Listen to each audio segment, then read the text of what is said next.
आज इसमें हम परिवर्तन के बारे में जानेंगे कि परिवर्तन क्या होते हैं। जैसे कि हम सभी जानते हैं कि हमारे चारों ओर बहुत से परिवर्तन लगातार होते रहते हैं, चाहे वो दिन और रात का होना हो या हवा का चलना हो, या जैसे हम जब फ्रिज में से हम बर्फ़ निकाल के लाते हैं और बर्फ़ हमारी पिघलने लगती है, या पानी को जब हम फ्रिज के अंदर रख देते हैं तो वो जो है बर्फ़ में वापस कन्वर्ट हो जाती है, यानी कि जल जो है बर्फ़ में जम जाता है। तो ये जो है ये एक तरीके के परिवर्तन होते हैं। अब सवाल ये आता है कि जैसे दूध से दही का बनना, ये भी एक परिवर्तन होता है, या जल का जमना या बर्फ़ का गलना या बर्फ़ का पिघलना, ये भी एक परिवर्तन है। तो इन परिवर्तनों को हम किस श्रेणी में रखेंगे, यानी कौन सा परिवर्तन कैसा है, तो इसके लिए हमारे पास दूसरा क्वेश्चन आता है कि हमारे जो परिवर्तन हैं वो कितने प्रकार के होते हैं। अगर देखा जाए तो परिवर्तन हमारे मुख्य रूप से दो प्रकार के होंगे, जिसमें हमारा पहला आता है भौतिक परिवर्तन और दूसरा आता है हमारा रासायनिक परिवर्तन। पहला हमारा भौतिक परिवर्तन और दूसरा हमारा रासायनिक परिवर्तन।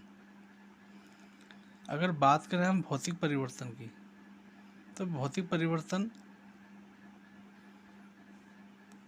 क्या है या रासायनिक परिवर्तन क्या है, तो इससे संबंधित एक सीधा सीधा प्रश्न ये आ सकता है कि भौतिक परिवर्तन और रासायनिक परिवर्तन में क्या अंतर है, या भौतिक परिवर्तन या रासायनिक परिवर्तन क्या होते हैं।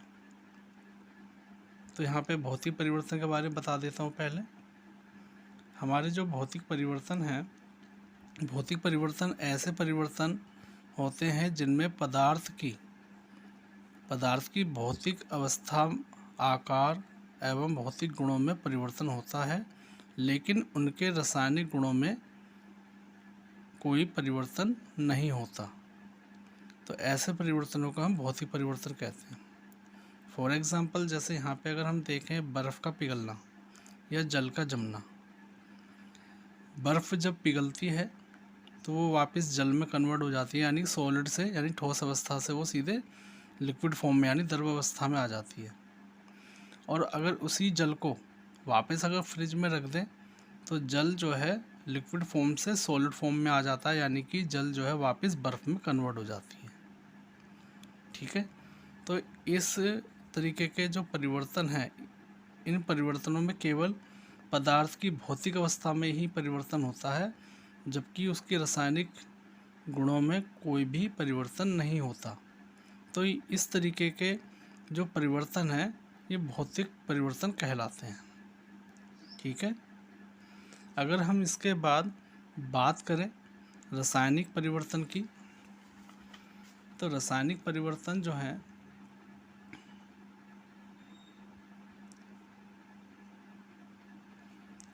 अगर रासायनिक परिवर्तन की बात करें, जिसे आप इंग्लिश में केमिकल चेंज कहते हैं, तो इसकी परिभाषा इस तरह से हो सकती है कि ऐसे परिवर्तन जिनमें पदार्थों के रासायनिक गुणों में परिवर्तन होता है उन्हें रासायनिक परिवर्तन कहते हैं।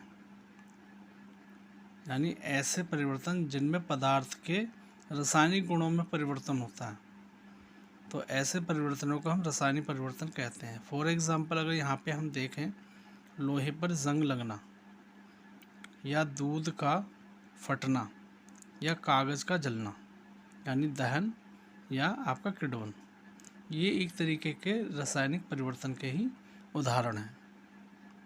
अगर हम इसमें देखें लोहे पे जंग लगने का, तो लोहा जो है हमारा क्या काम करता है, लोहा हमारा बाहर रखा रहता है, और आपने देखा होगा कि हमारी हवा में बाहर जब वो रखा रहता है, वो पर्यावरण की वायु में जब संपर्क में आता है तो वायु में जो है मॉइस्चर होता है, नमी होती है, जिस कारण हवा में जो मॉइस्चर जो होता है, नमी जो होती है, वो लोहे से रासायनिक क्रिया करता है और क्या बनाता है, जंग बनाता है। ठीक है। और जंग जब उस पर लगना शुरू हो जाता है तो वो किस तरीके का परिवर्तन होता है, रासायनिक परिवर्तन। अगर हम बात करें दूध का फटना, तो दूध का फटना भी एक तरीके का रासायनिक परिवर्तन होता है।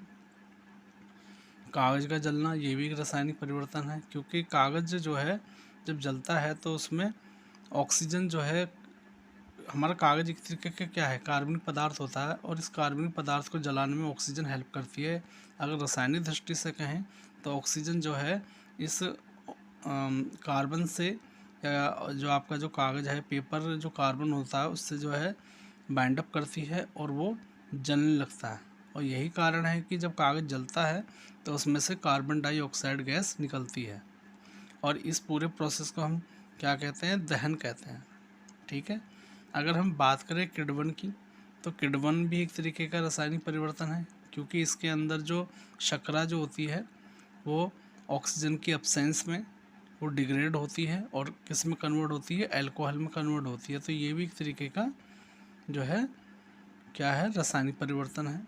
अगर हम बात करें अब यहाँ पे कि ये रासायनिक परिवर्तन ये होते क्यों हैं, यहाँ पे एक सबसे मोस्ट इम्पोर्टेंट क्वेश्चन ये आ जाता है कि ये रासायनिक परिवर्तन क्यों होते हैं। तो इसका कारण है कि सभी रासायनिक परिवर्तन रासायनिक अभिक्रियाओं के द्वारा पूरी होती है।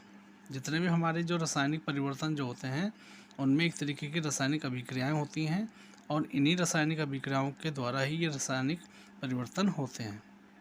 ठीक है।